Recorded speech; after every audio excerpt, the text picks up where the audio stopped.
It started back in 2005, left Polytech, came back to the family farm. Those days all the stud records were written down on diaries and books and sent through to fielding. At that stage they were just saying we needed to convert to a digital system. Unfortunately where we lived, the best we had was dial-up and unreliable at the best of times, so we started experimenting with setting up our own wireless network.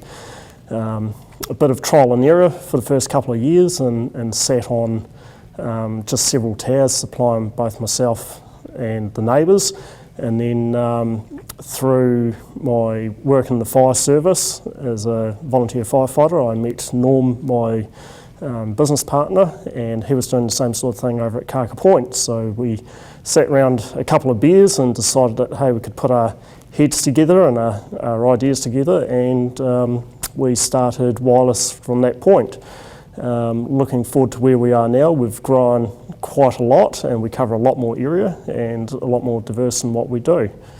So where do we cover these days? We cover all the way from Milton down to Mataura, down into the Catlins and out to Lumsden, and as far up as Roxburgh.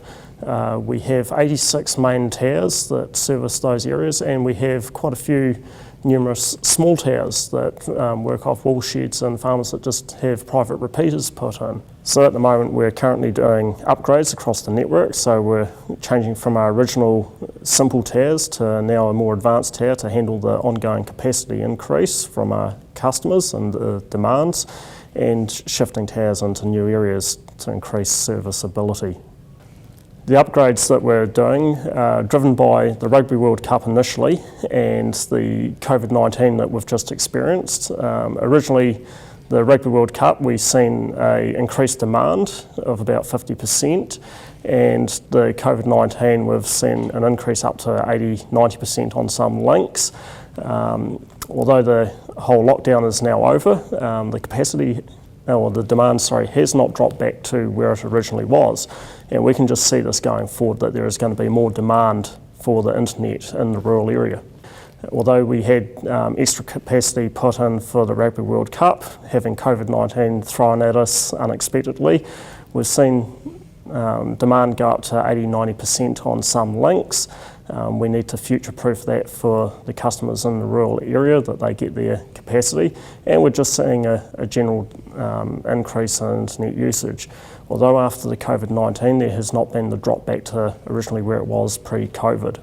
So having WISP connectivity in the rural areas of Southland and Otago has enabled them to do better business. A lot of people are using online services now, such as MYOB. A lot of people storing data in the cloud. A lot of our large customers run rural offices that have 18 or 19 staff working in them, and a lot of their stuff is backed up to the cloud.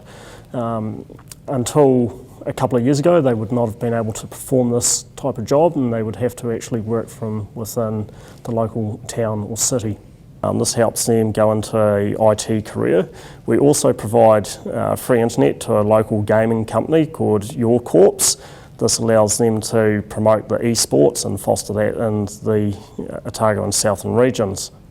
We're seeing a lot of businesses working from home, farm workers coming in from overseas wanting to be able to talk or FaceTime back to their friends and family overseas.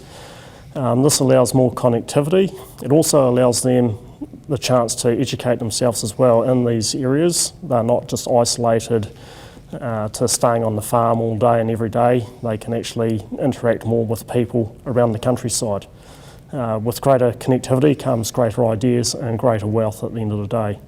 So 2018 I had the chance to go to Africa and do a bit of a tour, and then ended up working in Rwanda for a telecommunications company there, and doing installs in the city of Kilgali and the surrounding districts, helping their country realise the importance of Wi-Fi and connectivity as well.